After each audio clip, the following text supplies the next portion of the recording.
नमस्कार बच्चों, हाजिर हैं आपके गंगा एकेडमी परिवार में गंगा एकेडमी यूट्यूब चैनल के माध्यम से। आज के सेशन में आपके बीच हाजिर हो चुके हैं। आज का सेशन है डायरेक्ट इनडायरेक्ट। डायरेक्ट इनडायरेक्ट यानी कि नरेशन। आज हम नरेशन पर आप सभी से चर्चा करते हुए चर्चा करेंगे, आप सभी से डिस्कशन करेंगे। आप सभी के लिए आज जो आपकी परीक्षा में डायरेक्ट इनडायरेक्ट नरेशन से संबंधित परीक्षा में सवाल पूछे जाते हैं और आप सब परीक्षा हाल में उलझ जाते हैं और उलझ कर आप सब परीक्षा क्वेश्चन को गलत कर देते हैं। आज से आप सभी के लिए परीक्षा में डायरेक्ट इनडायरेक्ट से भी क्वेश्चन कोई गलत नहीं होने वाला है। पूरा हम रटा दूंगा। आप सभी बस चैनल पर बने रहिए। ये गंगा एकेडमी परिवार आप सभी का है। आप सभी का ये भाई, आप सब अपना एक भाई समझकर इस गंगा एकेडमी चैनल पर को सब्सक्राइब कर लीजिए। आप सभी से बार बार गुजारिश करते हुए, विनम्र निवेदन करते हुए आप सभी से प्रार्थना करता हूँ कि ये गंगा एकेडमी परिवार आप सभी का है। आप सब इस परिवार से जुड़िए, मंच पर आइए, प्लेटफॉर्म पर आइए, चैनल को सब्सक्राइब कीजिए। सब्सक्राइब करते ही बगल में घंटी बन जाएगी, उसको भी आल पे प्रेस कर लीजिए, जिससे यहाँ से जो भी वीडियो पब्लिश किया जाए सबसे पहले आपके मोबाइल में पहुँचे। कोई भी टॉपिक आपसे छूटने ना पाए, हर टॉपिक का नोटिफिकेशन आपको मिलता रहे। आप सभी हर वीडियोस को देखकर बेहतर अपनी तैयारी को बेहतर कीजिए और परीक्षा हाल में जाइए, परीक्षा को क्वालिफाई करके क्रैक कीजिए और एक नौकरी लेकर आइए, जिससे आपके घरों में खुशियां मिले।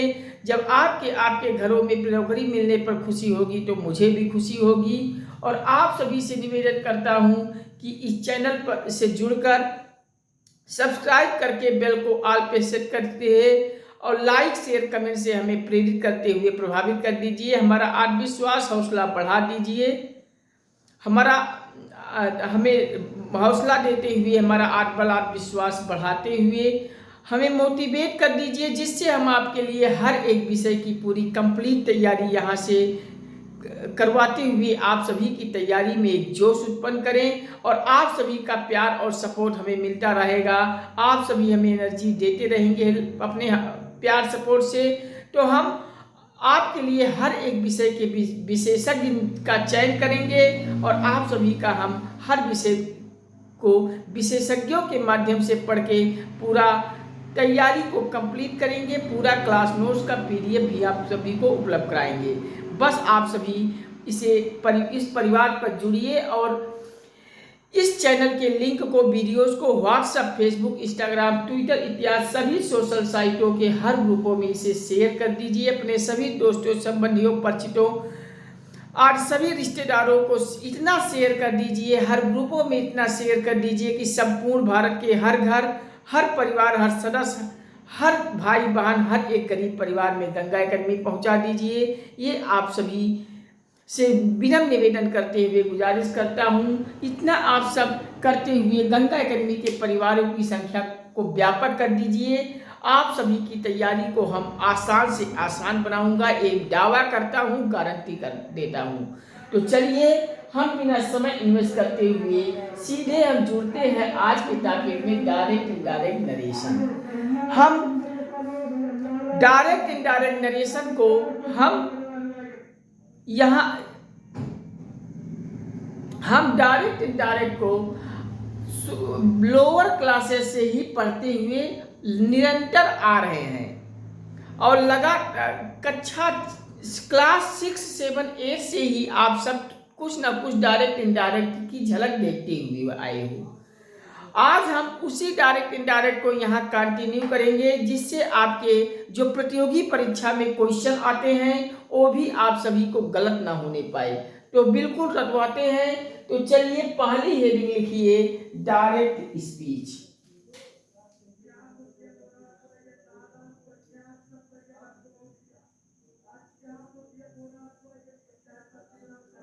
Direct speech. डायरेक्ट स्पीच को आप सब लिखिए और इसमें कुछ 2 लाइन्स की जानकारी हम आप सभी।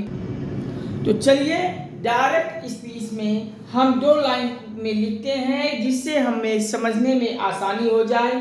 तो डायरेक्ट स्पीच हेडिंग डाल के लिख लीजिए, जब वक्ता की बात,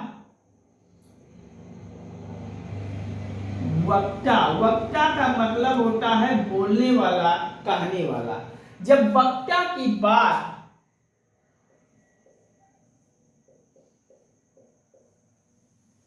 लेखक के द्वारा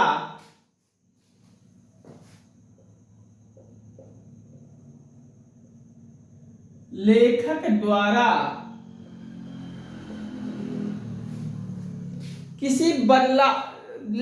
द्वारा बिना किसी बदलाव के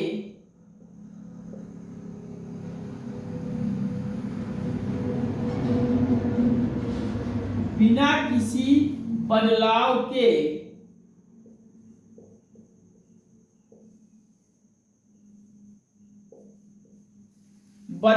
के की जाती है,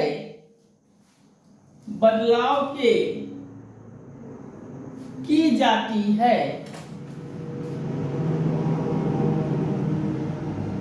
की जाती है, तो उसे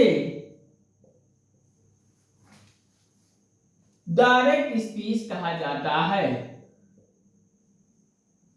डायरेक्ट स्पीच कहा जाता है।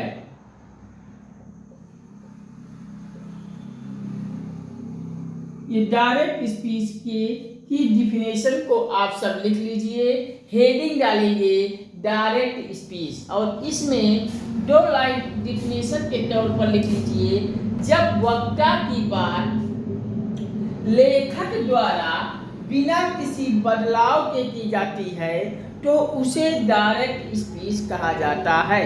कहने का तात्पर्य है डायरेक्ट स्पीच में कि वक्ता की बात लेखक के द्वारा, वक्ता की बात मतलब बोलने वाला, कहने वाला, वक्ता की बात लेखक के द्वारा उसमें कोई बदलाव नहीं किया जाता है, बिना कोई बदलाव के की जाए तो उसे हम डायरेक्ट स्पीच कहा जाता है।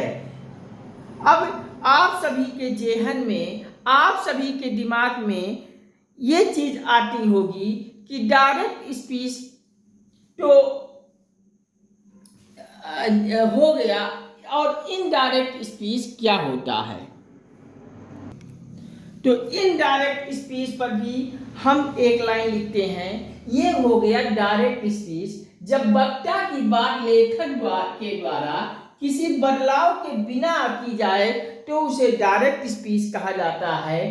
तो अब अगली हेडिंग डालिए इनडायरेक्ट स्पीच, अगली हेडिंग लिखिए इनडायरेक्ट स्पीच।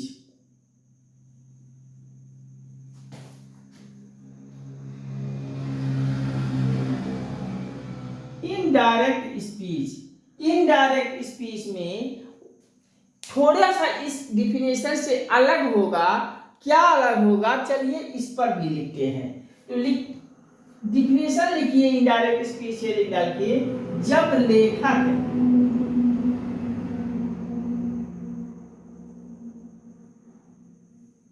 वक्ता, जब लेखक वक्ता की बात को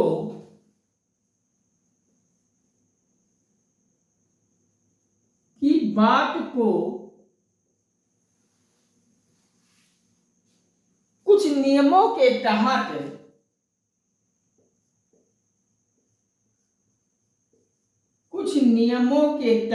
या नियमों के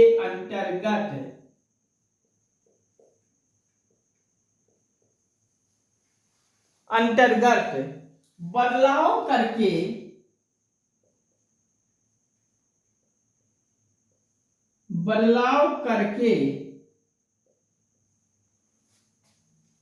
लिखता है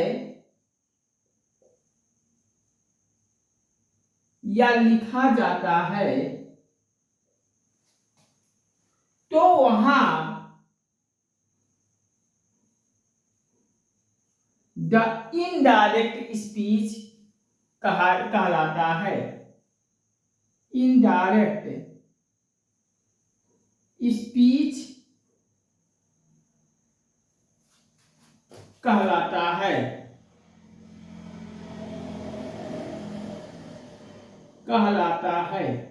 ये रहा इनडायरेक्ट स्पीच की डिफिनेशन। इनडायरेक्ट स्पीच में हेडिंग डाल के लिख लीजिए, जब लेखक वक्ता की बात, लेखक कामा लगा के वक्ता भी इसी में लिख लीजिएगा, जब लेखक वक्ता की बात को यहाँ कुछ नियमों के अंतर्गत बदलाव किया जा रहा है। यहाँ क्या किया जा रहा था डायरेक्ट इनडायरेक्ट में, बिना किसी बदलाव के वक्ता की बात लेखक द्वारा की जाती थी, तो वहां डायरेक्ट स्पीच कहा गया था। लेकिन द इनडायरेक्ट स्पीच में लेखक वक्ता की बात को बदलाव किया जाता है, लेकिन कुछ विशेष नियम इसके होते हैं। उस नियम को हम अभी आगे आप सभी से डिस्कस करूंगा। यहाँ बस इतना लिख लीजिए कि इनडायरेक्ट स्पीच में जब लेखक वक्ता की बात को किसी कुछ नियमों के अंतर्गत यहाँ बदलाव कर दिया जाता है और उस बदलाव के करके वहाँ लिखा जाता है, तो उसे इनडायरेक्ट स्पीच कहा जाता है। इस प्रकार से इनडायरेक्ट स्पीच की डिफिनेशन में लिखिए, जब लेखक वक्ता की बात को कुछ नियमों के अंतर्गत बदलाव करके लिखा जाता है, तो वहाँ इनडायरेक्ट स्पीच कहा जाता है या कहलाता है। इस प्रकार से दोनों डिफिनेशन को आप लिख लीजिए। डायरेक्ट स्पीच में जब वक्ता की बात लेखक द्वारा बिना किसी बदलाव के की जाती है, तो डायरेक्ट स्पीच कहा जाता है। इनडायरेक्ट स्पीच में जब लेखक वक्ता की बात को कुछ नियमों के अंतर्गत बदलाव करके लिखता है, तो वहाँ इनडायरेक्ट स्पीच कहा जाता है। तो इस प्रकार से इसको लिख लीजिए। फिर आगे हम चलते हैं, आप सभी को इसके आगे पर डिस्कशन करेंगे। तो चलिए इतना आप सब लिख लीजिए, हम साइड में हो गए हैं। फिर हम इसके आगे आप सभी को कुछ एक एग्जाम्पल से आप सभी को बतलाता हूँ डायरेक्ट स्पीच, और उस डायरेक्ट स्पीच में को इनडायरेक्ट स्पीच में हम परिवर्तन कैसे करते हैं। तो पहले आप डायरेक्ट स्पीच को लिख लीजिए, डायरेक्ट स्पीच वाले एग्जाम्पल को लिख लीजिए, हेडिंग यहाँ बगल में लिख लीजिए direct speech. Vipin, direct speech में लिखेंगे विपिन।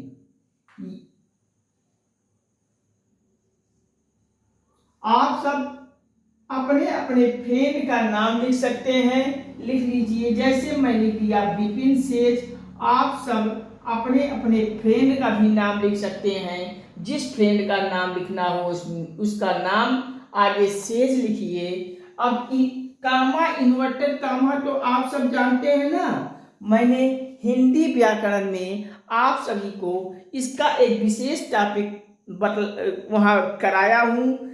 कामा, इन्वर्टेड कामा, पूर्ण विराम, अर्ध विराम, इस प्रकार से मैंने हर संकेत को मैंने वहाँ अच्छी प्रकार से समझाया हूँ, वहाँ आप देखिएगा।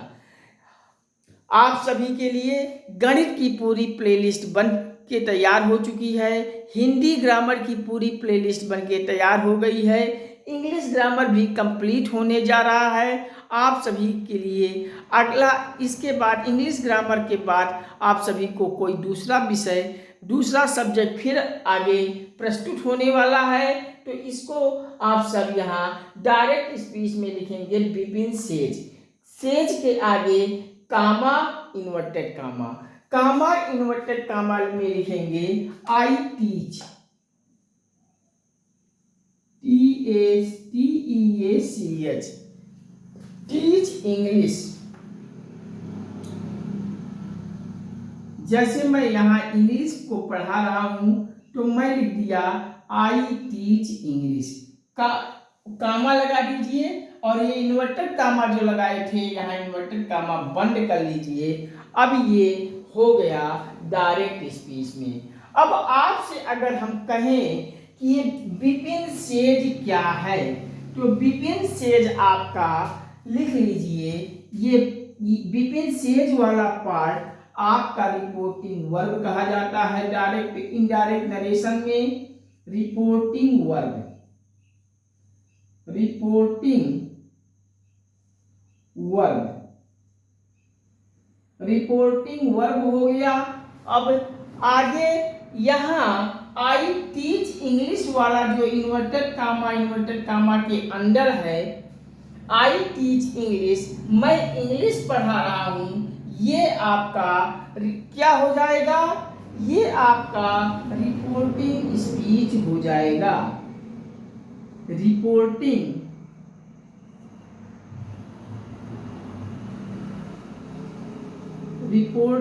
स्पीच,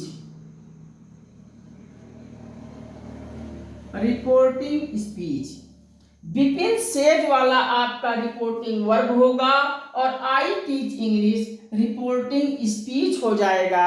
इस प्रकार से ये डायरेक्ट इनडायरेक्ट में जो कहता है, कहने वाला रिपोर्टिंग वर्ब होता है, और जो किया गया है आई टीच इंग्लिश, यहाँ काम क्या किया गया है, मैं इंग्लिश पढ़ा रहा हूँ, ये आगे इन्वर्टेड कामा में जो कही हुई बात है वो रिपोर्टिंग स्पीच हो जाता है। बस इतना आप समझ लीजिए। अब इसका हम Vipin says I teach English को हम इनडायरेक्ट में कैसे चेंज करेंगे, तो आगे अब लिखिए इनडायरेक्ट,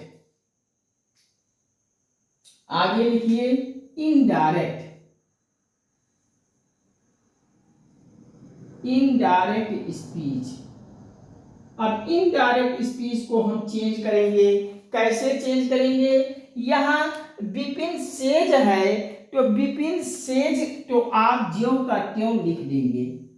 हम पेन चेंज कर ले रहे हैं जिससे आप सभी को कंफ्यूजन ना होने पाए। विपिन सेज ज्यों का त्यों आप लिख लीजिए, क्योंकि यहाँ सेज है। अभी हम आगे सेज नहीं है तो शेड भी आर्क्स में सब सारे तरीके से हर टाइप से आप सभी को आगे बतलाता जाऊंगा।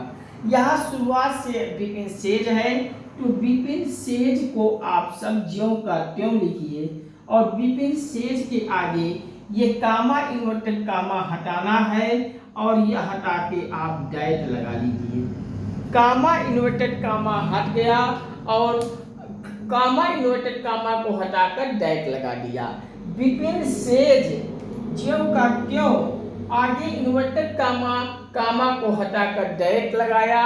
अब हम क्या करेंगे, ये आई का चेंजेज हम करेंगे। आई का चेंजेज किसमें करेंगे, ये आई का चेंजेज, ये आई किसके लिए आया है, विपिन के लिए। आई का चेंज हम विपिन के लिए करेंगे तो आई का चेंज विपिन के लिए हम ही लगा देंगे। आई का चेंज हम ही से कर देंगे। तो अब हम यहाँ ही लिखिए, डैट के बाद ही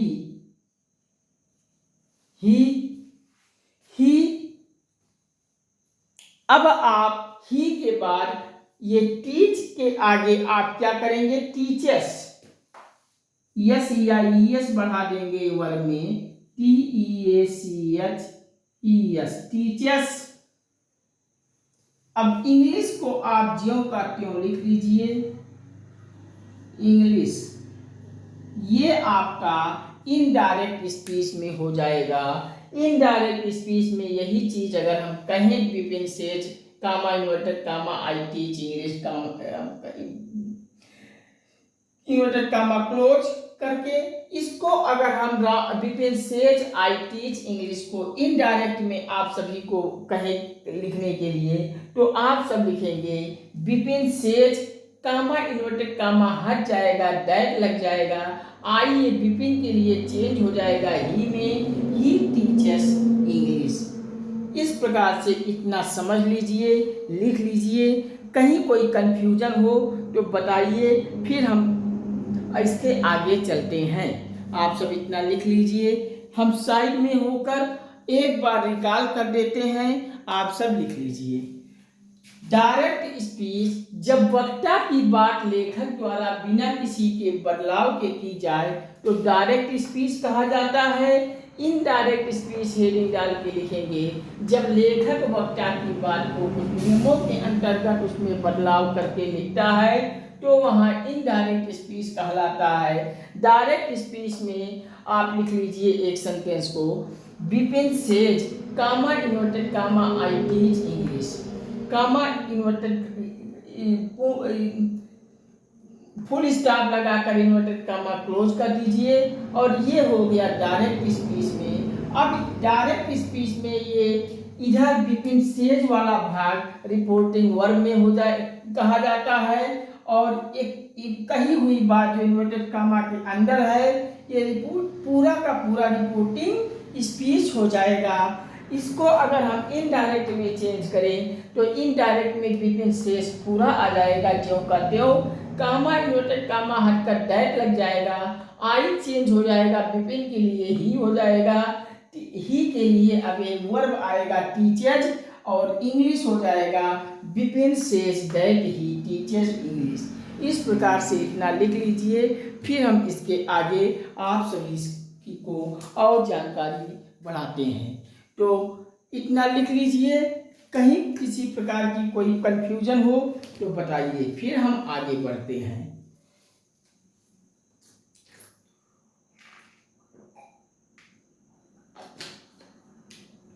तो चलिए आप सब लिख लिए होंगे, अब इतना हम करते हैं इरेज। अब इसके आगे और कुछ नियम को लेकर आप सभी के बीच प्रस्तुत होते हैं।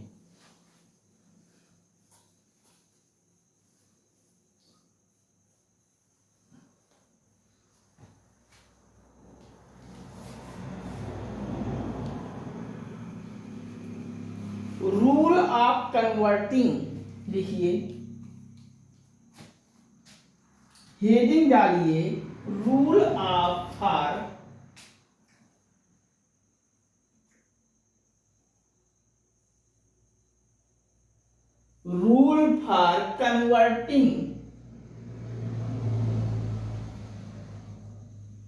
Converting direct to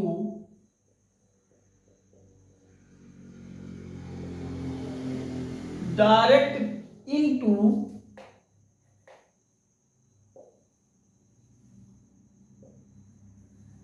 indirect speech.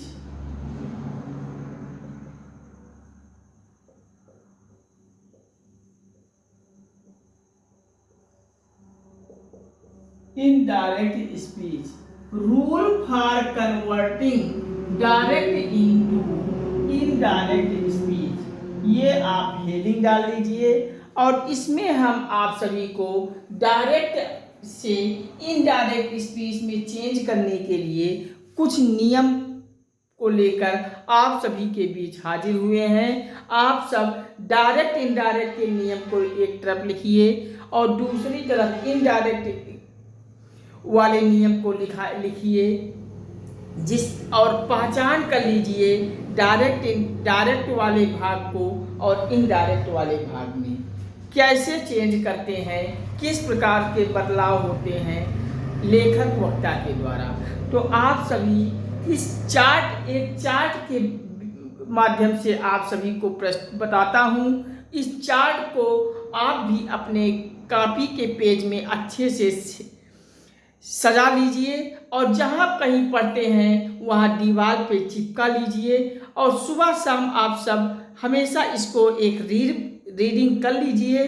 2, 4, 10 reading daily आप करते रहेंगे तो आप सभी के दिमागों में मेमोरी में पूरा बैठ जाएगा और कभी डायरेक्ट इनडायरेक्ट का कोई क्वेश्चन गलत नहीं होगा। तो चलिए चार्ट में एक तरफ आप लिखेंगे डायरेक्ट स्पीच, डायरेक्ट स्पीच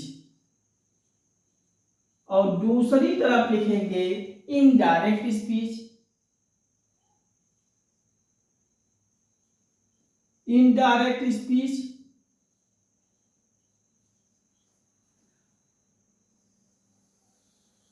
चलिए डायरेक्ट स्पीच में आप लिखेंगे कामा इन्वर्टेड कामा। पहला डायरेक्ट स्पीच में कामा, रिपोर्टिंग स्पीच के बाद जो कामा इन्वर्टेड कामा लगा होता है उसको हम जब इनडायरेक्ट में हटाते हैं तो क्या लगाते हैं हम, वही आप डायरेक्ट स्पीच में लिख लीजिए कामा एंड इन्वर्टेड कामा।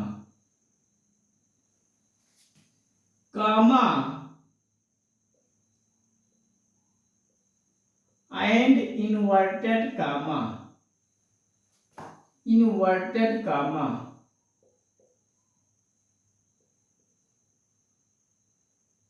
अब कामा एंड इन्वर्टेड कामा को आप कुछ इस प्रकार से साइन देखते हैं और सेंटेंस खत्म होने के बाद इन्वर्टेड कामा, फिर इधर भी क्लोज लग के हो जाता है।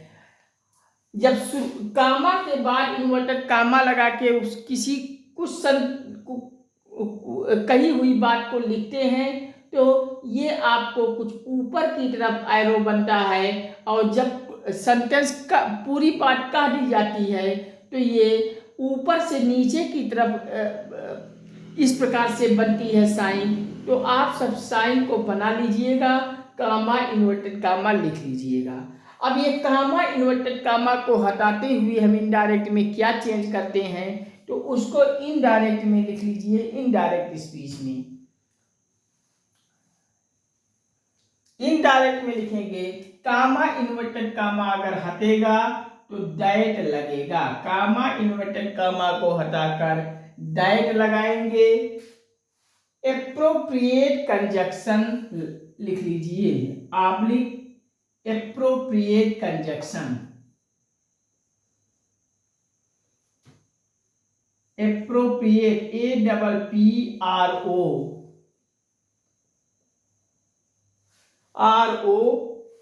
PRIATE,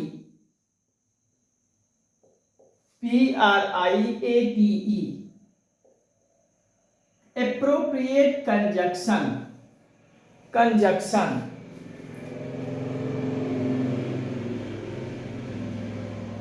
कंजक्शन दैट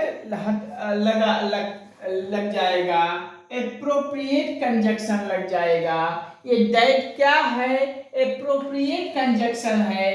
कहाँ लगेगा, डायरेक्ट स्पीच में कामा इन्वर्टेड कामा को हटाकर इनडायरेक्ट स्पीच में ये एप्रोप्रिएट कंजक्शन क्या लग जाएगा, यही दैट लग जाएगा। यही आपका एप्रोप्रिएट कंजक्शन है। चलिए इस नियम से आप सब परिचित हो गए। अब अगला नियम लिखिए, अब चार्ट में डायरेक्ट स्पीच में अगला लिखिए आई और WEV, IV। ये आपका IV क्या है, ये फर्स्ट पर्सन के प्रोनाउन है, तो लिख लीजिए first person, first person pronoun. ये IV क्या है, ये फर्स्ट पर्सन के प्रोनाउन IV है, और ये फर्स्ट पर्सन के प्रोनाउन अगर डायरेक्ट स्पीच में IV आ रहा है तो अब हम इसे इनडायरेक्ट स्पीच में जब लाएंगे तो IV का चेंज कर दिया जाएगा। और कैसे चेंज कर दिया जाएगा, तो इनडायरेक्ट स्पीच में इसके आगे लिख लीजिए according to my subject, according to my subject,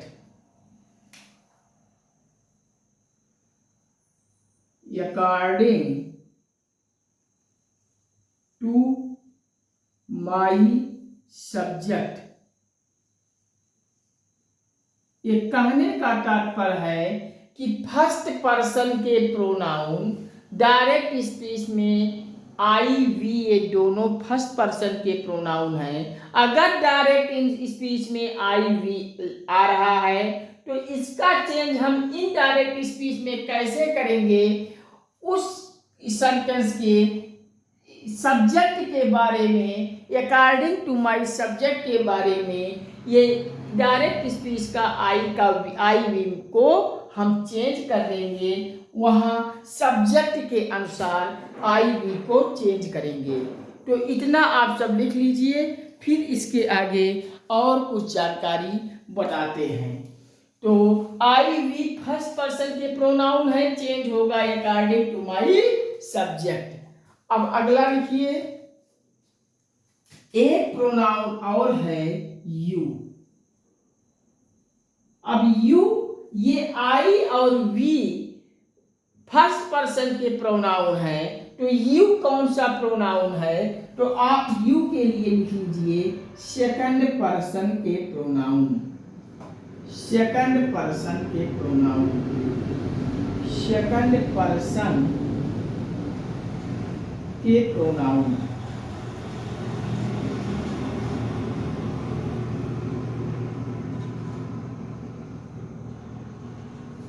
second person का प्रोनाउन और सेकंड पर्सन का प्रोनाउन डायरेक्ट स्पीच में अगर यू आ रहा है, तो हम इसको हम इनडायरेक्ट में कैसे चेंज करेंगे? तो ये भी लिख लीजिए, अगर यू डायरेक्ट स्पीच में सेकंड पर्सन का प्रोनाउन आ रहा है, तो इनडायरेक्ट स्पीच में यहाँ आप क्या लिखेंगे? आई वी फर्स्ट पर्सन का प्रोनाउन चेंज हुआ था अकॉर्डिंग टू माई सब्जेक्ट में के लिए, तो यू चेंज होगा। यू क्या है? फर्स्ट सेकंड पर्सन का प्रोनाउन यू है, तो ये सेकंड पर्सन का प्रोनाउन यू चेंज होगा अकॉर्डिंग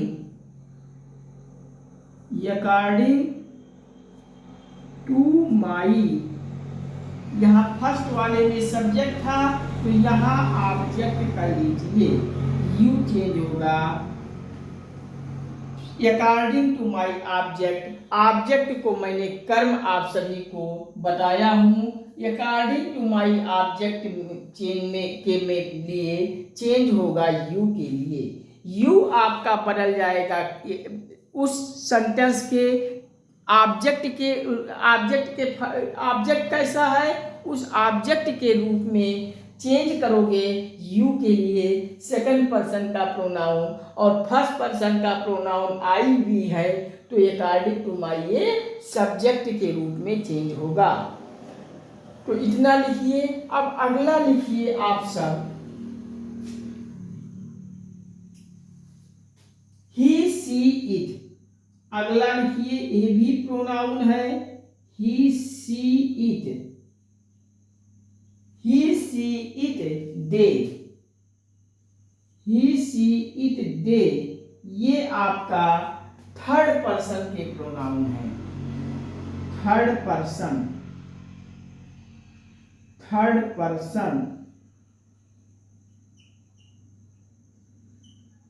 प्रोनाउन है। फर्स्ट पर्सन के pronoun I we, second person वाला प्रोनाउन यू है, और थर्ड पर्सन का pronoun he she it they है। और ये ही सी इट दे अगर डायरेक्ट स्पीच में आएगा, तो ये भी क्या चेंज होगा कि चेंज होकर क्या बनेगा? तो आप सब ये याद कर लीजिए, ही सी इट दे में से ये थर्ड पर्सन के प्रोनाउन है। इनमें से अगर कोई आए तो इनडायरेक्ट में बनाते समय नो चेंज कर लीजिए, कोई भी परिवर्तन नहीं होता है। तो इनडायरेक्ट स्पीच में लिख लीजिए नो चेंज, नो चेंज कर लीजिए, कोई चेंज ही नहीं होता है यहाँ। तो इसके आगे और भी कुछ जानकारी लिख लीजिए कि जैसे आपको मैंने अभी इससे पहले जो सेंटेंस दिया था, Vipin says comma inverted comma में आई टीच इंग्लिश, तो वहाँ सेज को मैंने डैड कराया था, तो आप वही सेज को लिख लीजिए। अगर वाक्य में सेज है, सेज नहीं है तो शेड होगा, तो हम इसका चेंजेस कैसे करेंगे? तो अगली लाइन डायरेक्ट स्पीच में लिखेंगे शेड और सेज के लिए हम परिवर्तन कैसे करेंगे? Said, SAID said. अगर शेड नहीं है तो ऑब्लिक लगाकर सेज इसी में कर लीजिए, तो सेज हो जाएगा। तो सेज हो जाएगा। तो ये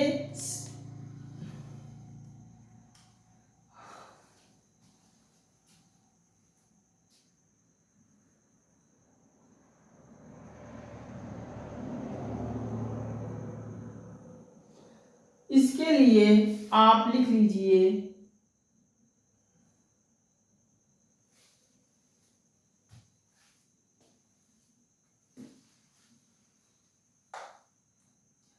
शेड सेज के लिए आप शेड इनडायरेक्ट स्पीच में भी आप यही लिखेंगे शेड सेज, इसमें भी आप ये शेड आप सेज लिख लीजिए, सेज लिख लीजिए। क्यों लिखेंगे, क्यों नहीं यहाँ कोई परिवर्तन करेंगे? क्योंकि शेड के बाद कोई ऑब्जेक्ट मतलब शेड सेज के पहले कोई सब्जेक्ट रहता है, उसके बाद आपको ऑब्जेक्ट रहता है। जैसे विपिन सेज, तो विपिन आपका सब्जेक्ट हो जाएगा, और विपिन सेज 2 लगा के हम कोई और नाम दे देते तो ऑब्जेक्ट के रूप में हो जाता। तो यहाँ ऑब्जेक्ट नहीं आया है, शेड सेज के आगे 2 नहीं लगा है, तो जब शेड और सेज के आगे 2 नहीं लगा है तो इनडायरेक्ट स्पीच में भी हम शेड और सेज को लिख देंगे। अब आगे इस शेड और सेज के लिए शेड और सेज लगाकर आप इसके आगे 2 लगा हुआ है और 2 लगने के बाद कोई ऑब्जेक्ट दिया होगा। अगर ऐसा हो तो आप सब लिख लीजिए शेड 2 लगाकर, या शेड 2 नहीं है तो आप लगा लीजिए सेज 2।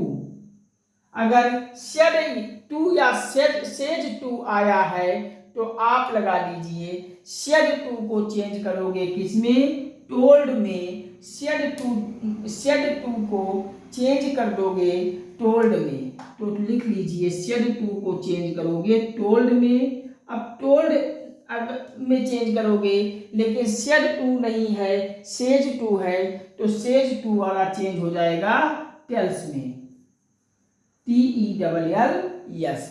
इस प्रकार से इस चार्ट को आप सजा लीजिए। कहीं किसी भी प्रकार की कोई कंफ्यूजन हो तो हमें कमेंट कीजिए, हम इस चार्ट को पूरा समझाते हुए आप सभी के बीच में प्रस्तुत करूंगा, जिससे आप सभी को परीक्षा हाल में कहीं कोई कठिनाई ना होने पाए। तो आप सब एक बार लिख लीजिए, हम बोल दे रहे हैं, rule of converting direct indirect speech, direct into indirect speech. मतलब हेडिंग का कहने का तात्पर्य है डायरेक्ट स्पीच में का इनडायरेक्ट स्पीच में हम परिवर्तन करने के लिए कुछ नियम आपको लिखा रहे हैं। आगे नियम लिखा हुआ है, तो rule of converting direct into indirect speech. इसके लिए एक चार्ट बनाइए। चार्ट में एक तरफ डायरेक्ट स्पीच, दूसरी तरफ इनडायरेक्ट स्पीच को लिखेंगे। थोड़ा सा जल पीते हैं हम।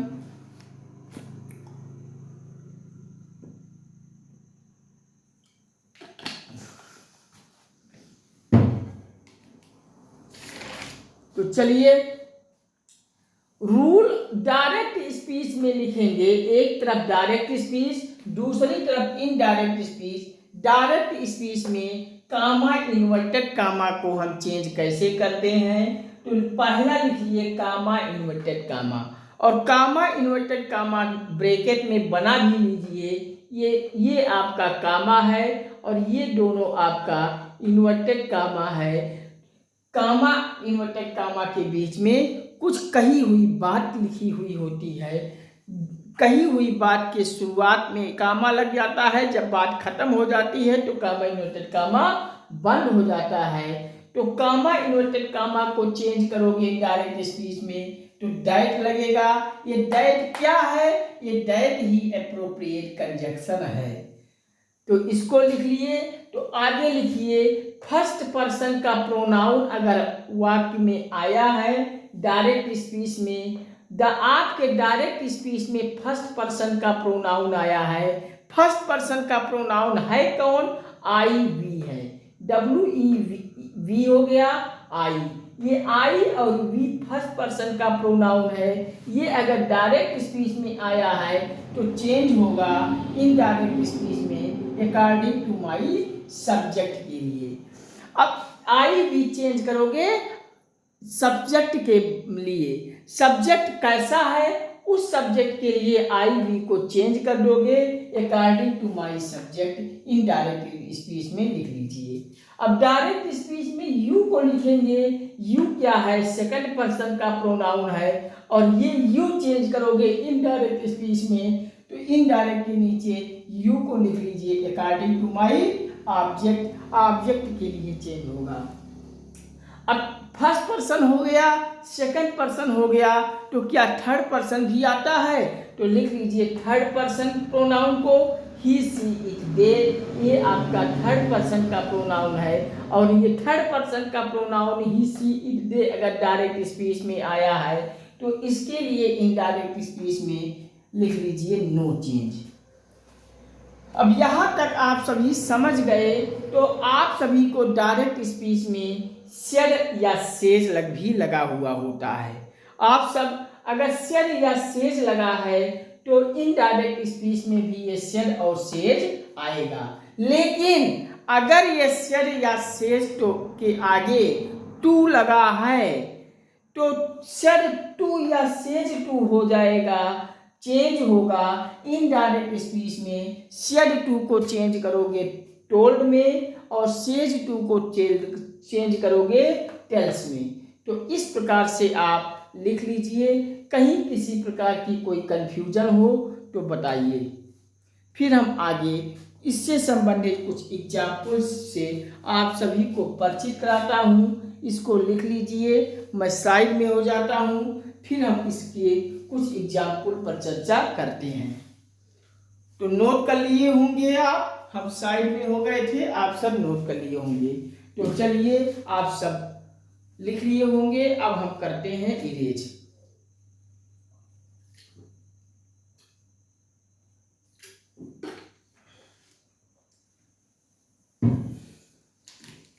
चलिए लिख लिए होंगे।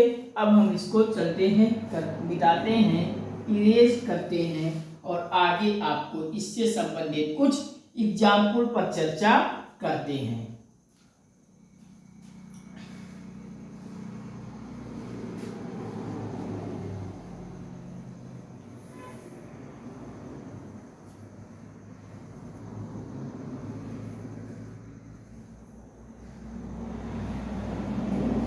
चलिए एग्जाम्पल लिखिए।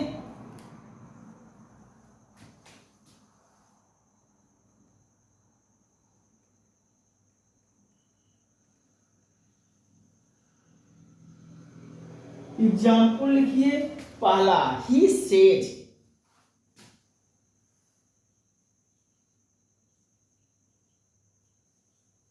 ही सेज के आगे कामा इन्वर्टेड कामा लगा लीजिए और लिख लीजिए कामा इन्वर्टेड कामा करके आई वर्क हार्ड।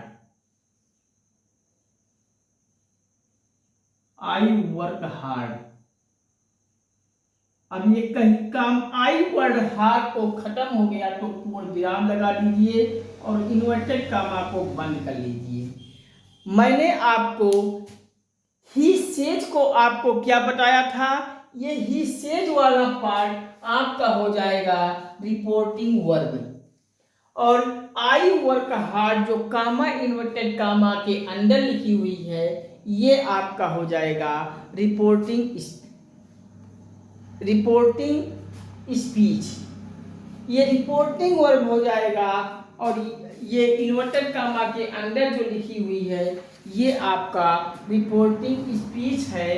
तो मैंने आपको इससे पहले वाले एग्जाम्पल में आप सभी को लिखाया है। यहाँ भी अगर लिखना हो तो लिख लीजिए। ही सेज वाले पार्ट को कहते हैं रिपोर्टिंग वर्ब।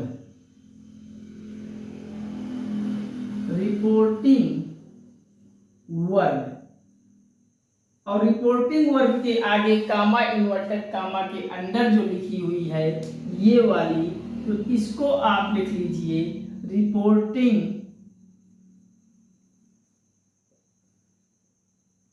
स्पीच,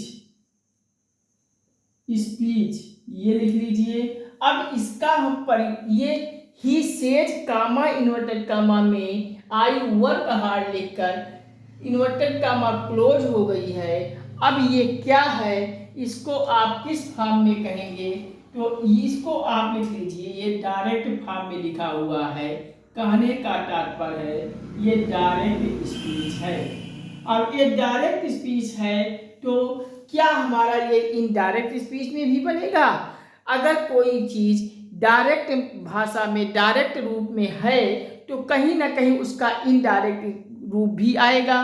तो he said I work hard को हम इनडायरेक्ट के रूप में कैसे लाएंगे, तो चलिए हम इनडायरेक्ट स्पीच को भी सीख लेते हैं कि he says I work hard direct speech में को हम इनडायरेक्ट में कैसे चेंज करोगे।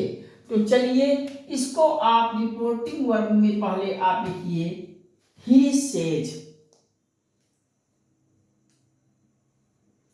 He says. मैंने कहा ही सेज आया है तो ही सेज के आगे क्या टू आया है? टू नहीं आया है। तो ही सेज के आगे कामा इन्वर्टेड कामा ही सेज लिखकर आप हटाकर दैट लगा देंगे। ही सेज दैट लगाओगे, दैट लगाकर ये आई किसके लिए चेंज होगा? ये आई क्या है? आप कहेंगे चार्ट में मैंने आई और वी को फर्स्ट पर्सन के प्रोनाउन को बताया था। तो जरा चलिए रिकॉल कर लेते हैं first person, second person, third person को। फर्स्ट पर्सन प्रोनाउन कौन है? आप उत्तर दोगे आई वी। सेकंड पर्सन के प्रोनाउन यू हो जाएगा। ही सी इट दे आपका कौन सा प्रोनाउन है? थर्ड पर्सन के प्रोनाउन है। तो आप सब रख लीजिए, कहीं किसी प्रकार का कोई डाउट ना हो। चलिए हम इस आई को हम चेंज कैसे करवाए थे चार्ट में, तो आई को आप कहोगे फर्स्ट पर्सन को के फर्स्ट पर्सन को हम चेंज किए थे इस सब्जेक्ट रिपोर्टिंग वर्ब के सब्जेक्ट के रूप में। तो रिपोर्टिंग वर्ब का सब्जेक्ट के रूप में चेंज होगा। ही लगा है तो ही को चेंज करोगे, यहाँ ही में आई चेंज हो जाएगा ही के लिए, तो ही आएगा। आप लिख लीजिए तो ही, ये ही हो आई का ही हो जाएगा क्योंकि सब्जेक्ट ही है। तो ही वर्क्स, आप वर्क को आप लिख लीजिए वर्क्स, वर्क्स हार्ड। इस प्रकार से आपका चेंज हो गया। ही says that he works hard, ये आपका इनडायरेक्ट स्पीच हो जाएगा। इनडायरेक्ट स्पीच हो जाएगा। डायरेक्ट स्पीच क्या था?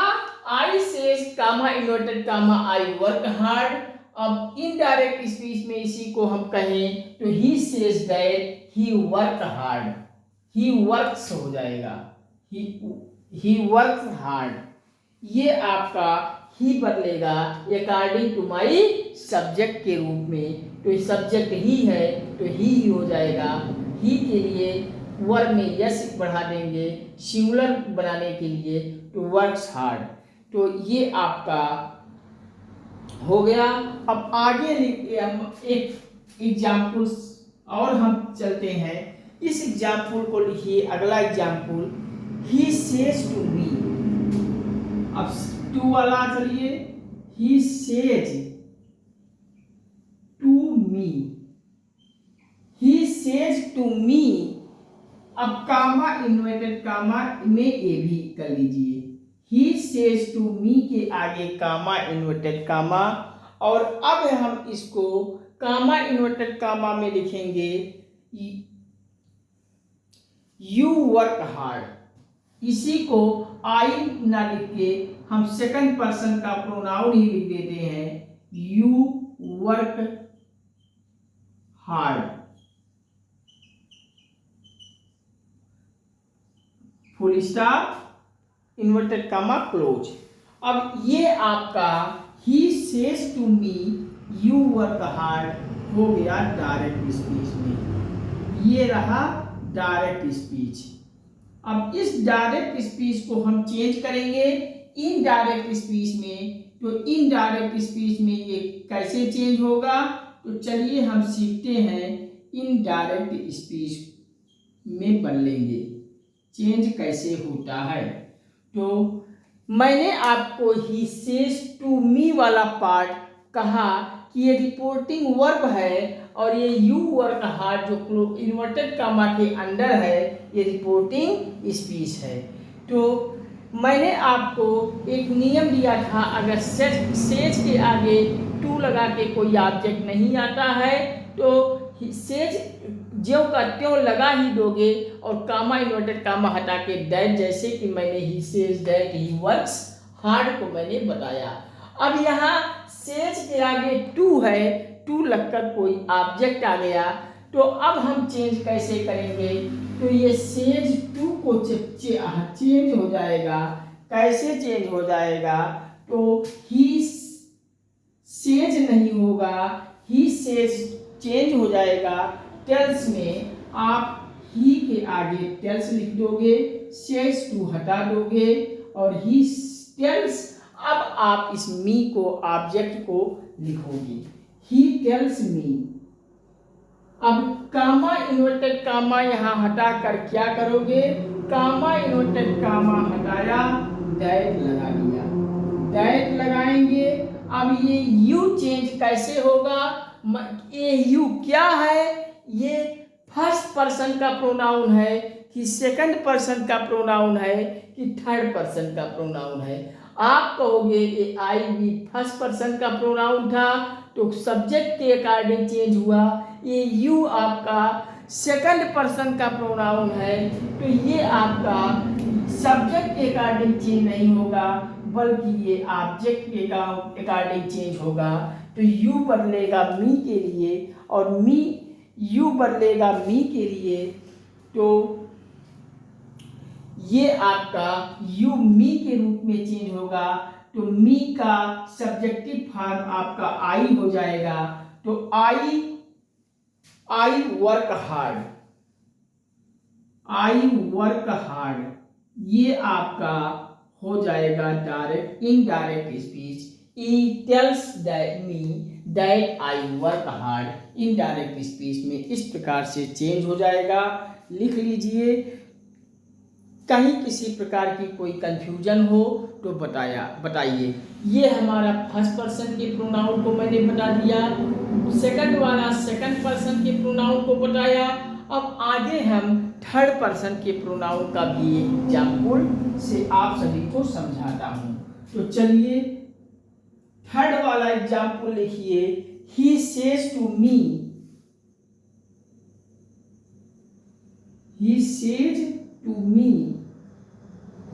ही says to me, comma inverted comma में सी लगा दीजिए। सी क्या है, थर्ड पर्सन का प्रोनाउन है। She works hard,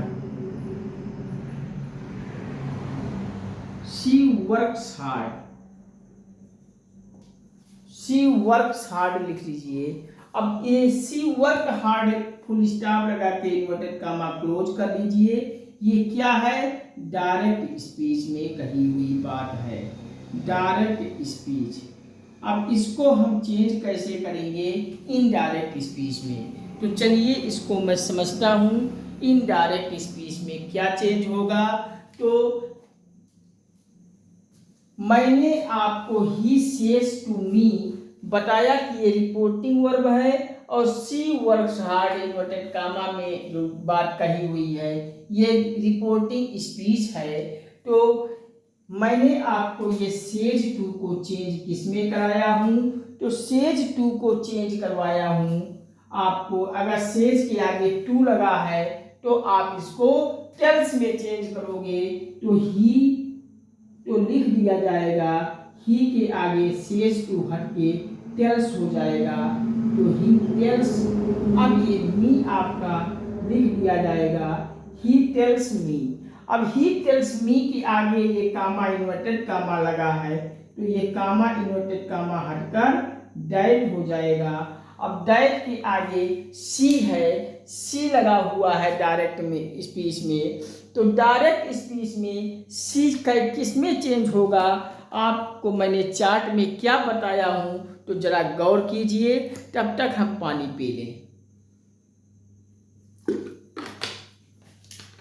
he tells me, सी को मैंने थर्ड पर्सन का प्रोनाउन है और इसको आपको मैंने कहा कि थर्ड पर्सन का प्रोनाउन ही सी इट दे में से कोई आए तो ये नो चेंज होगा, किसी भी में चेंज नहीं होगा।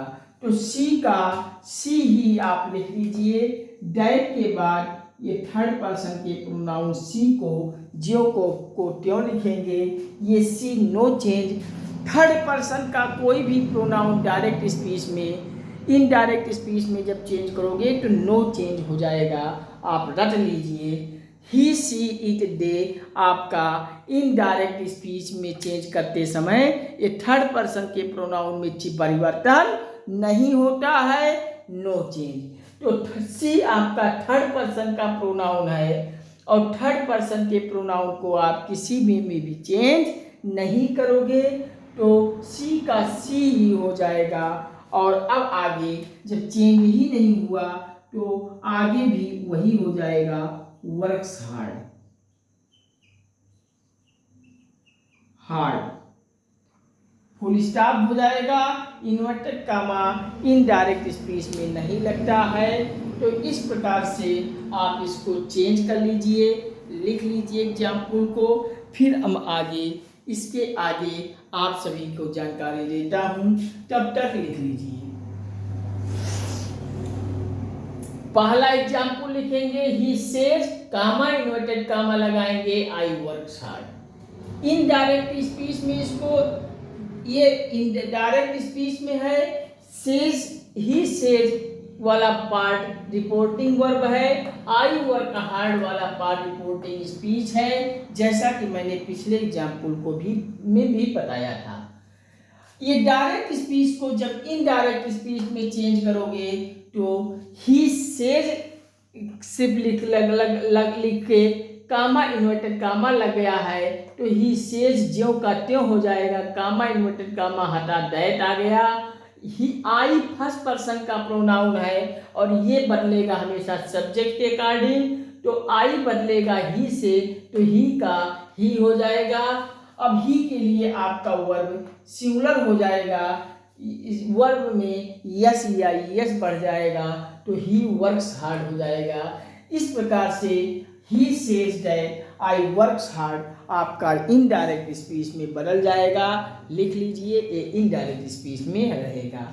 दूसरा आपको मैंने सेकंड पर्सन के प्रोनाउन को चेंज कराया, कैसे एग्जाम्पल लिखिए, he says to me comma inverted comma में you work hard, inverted comma close कर लीजिए। ये डायरेक्ट स्पीच में आपको कैसे इनडायरेक्ट में चेंज करोगे, तो ही सेज टू है, तो अगर सेज टू या सेड टू है तो सेज टू को मैंने टेल्स में आपको चार्ट में बताया चेंज करने के लिए, और सेड टू है तो दैट में चेंज होगा। तो यहाँ सेज टू है तो ही टेल्स हो जाएगा, मी का मी ही आ जाएगा और कामा इन्वर्टेड कामा हटा दैट आया, और ये यू सेकंड पर्सन का प्रोनाउन ऑब्जेक्ट के रूप फॉर्म में चेंज होगा, तो यू मी से बदलेगा तो आई हो जाएगा, वर्क हार्ड। ये अब बन गया indirect speech, he tells me that I work hard. अब थर्ड पर्सन के प्रोनाउन को अगला थर्ड एग्जाम्पल में हम आप सभी को बतलाया कि he says to me she works hard. ये सेज टू लगा है तो ही टेल्स आ जाएगा, मी आगे लिख दिया जाएगा, और he she it they third person के प्रोनाउन को इनडायरेक्ट स्पीच में कोई चेंज नहीं किया जाएगा, नो चेंज। तो सी का कोई चेंज नहीं, सी ही हो जाएगा, वर्क्स हार्ड। ये आपका इनडायरेक्ट स्पीच में हो जाएगा। तो इस प्रकार से हम डायरेक्ट स्पीच को इनडायरेक्ट स्पीच में चेंज करते हैं। कहीं किसी भी प्रकार की कोई कन्फ्यूजन हो तो बताइए, हम पुनः आप सभी को समझाते हैं। तो चलिए इतना आप सब लिख लीजिए, कहीं किसी को कोई प्रॉब्लम हो तो बताइए।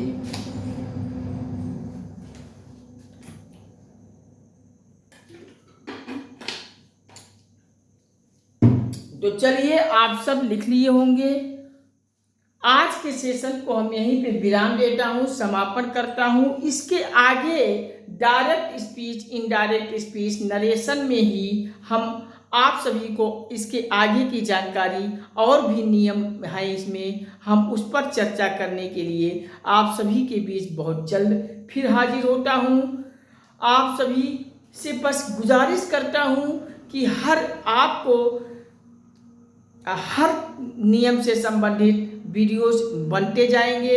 आप सब हर टॉपिक को, हर वीडियोस को देखकर उससे संबंधित आप अधिक से अधिक प्रैक्टिस से अभ्यास कीजिए।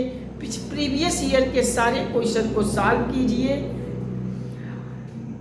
जितना आप सब अभ्यास करेंगे आप सभी की परीक्षा में उतना ही आसान से आसान होगा। और प्रैक्टिस करते समय आपको कहीं कोई डाउट हो, संदेह हो, कोई कठिनाई हो तो हमें कमेंट के माध्यम से हमें कमेंट कर दीजिए। हम आपको के हर कमेंट को गंभीरता से पढ़ते हैं और आपके हर कमेंट को पढ़कर डाउट क्लास के माध्यम से आपकी सारी कठिनाई को हम आसान से आसान बनाने का काम करूँगा। आप सभी से बस यही गुजारिश करता हूँ कि अपना एक भाई समझकर चैनल पर प्यार और सपोर्ट दे दीजिए। आप सभी से बार बार गुजारिश करते हुए विनम्र निवेदन करता हूँ कि ये गंगा एकेडमी परिवार आप सभी का है। ये मंच, एक प्लेटफॉर्म आप सभी का है। इस मंच प्लेटफॉर्म से जुड़कर गंगा एकेडमी को सब्सक्राइब करके बेल को ऑल पे प्रेस कर लीजिए और गंगा एकेडमी के परिवार का हिस्सा बन जाइए। इस परिवार में आप सब जुड़ते जाइए, एक साथ आइए, एकजुट होकर आइए। अधिक से अधिक संख्या में आप सब परिवार बन जाइए और गंगा एकेडमी के चैनल के लिंक को, वीडियोस को व्हाट्सएप, फेसबुक, इंस्टाग्राम, ट्विटर इत्यादि सभी सोशल साइटों के हर ग्रुपों में अपने सभी दोस्तों, परिचितों, संबंधियों, रिश्तेदारों और सभी को हर ग्रुपों में इसे इतना शेयर कर दीजिए कि गंगा एकेडमी आपका, ये माँ गंगा आपकी संपूर्ण भारत के हर घर, हर परिवार, हर सदस्य तक पहुंच जाए। हर एक भाई बहन तक, हर गरीब परिवार में इसे पहुंचा दीजिए, जिससे हम सभी के लिए हर कंपटीशन, संपूर्ण भारत की हर कंपटीशन, प्रत्येक क्षेत्र की सभी कंपटीशन एग्ज़ाम आसान हो जाए। कहीं हमको किसी भी शहर में, किसी भी कोचिंग में कंपटीशन की तैयारी करने के लिए ना जाना पड़े। आप सभी को हर अपने घर से सभी कंपटीशन की तैयारी घर बैठे पूरी संसाधन के रूप में आपको उपलब्ध हो जाएगी, फुल कोर्स के साथ उपलब्ध हो जाएगी। आप सभी प्यार और सपोर्ट देते जाएंगे तो यहाँ आपको गंगा एकेडमी में हर एक विषय के अच्छे विशेषज्ञ के माध्यम से आप सभी को क्लास मिलेगी, पूरा PDF मिलेगी। बस आप सभी प्यार और सपोर्ट देते जाइए, हमारा आत्मबल, आत्मविश्वास, हौसला बढ़ाते जाइए। लाइक, शेयर, कमेंट से चैनल को सब्सक्राइब करके बेल को ऑल पे प्रेस कर लीजिए। हम आप सभी के साथ निरंतर हैं, आजीवन जुड़े रहेंगे। आप सभी के लिए हर कंपटीशन का हम पूरा फुल गाइडेंस करेंगे। आप सभी को कोई भी चीज़ इंक्वायरी हो तो हमें बताइए, कमेंट कर दीजिए। हम आप सभी का हर प्रकार की इंक्वायरी को सॉल्व करेंगे और सॉल्व करने का पूरा प्रयास करेंगे। बस आप सभी को गंगा एकेडमी परिवार में जुड़िए और अधिक से अधिक लोग जुड़कर आप सभी लाइक, शेयर, कमेंट से हमें प्रेरित करते हुए प्रभावित कर दीजिए, हमें मोटिवेट कर दीजिए। आत्मबल, हौसला हमारा बढ़ाते जाइए। आत्मविश्वास हमारा बढ़ाते जाइए। आपको यहाँ इस परिवार में गंगा एकेडमी मंच पर प्लेटफॉर्म पर हर एक विषय की पूरी फुल कोर्स की सही पूरी कंपटीशन की तैयारी करवाई जाएगी और अच्छे विशेषज्ञों के माध्यम से करवाई जाएगी, जो अपने अपने विशेष के गुणवत्ता परक विशेषज्ञ होंगे। बस आप सभी जुड़ते जाइए। ठीक है, नमस्कार, thank you watching for this video. धन्यवाद। जय हिंद, वंदे मातरम, हर हर महादेव, हर हर गंगे, जय श्री राम, जय श्री राम, राधे राधे बच्चों। हम मिलते हैं अगले सेशन में आप सभी से बहुत जल्द। तब तक के लिए नमस्कार, थैंक यू।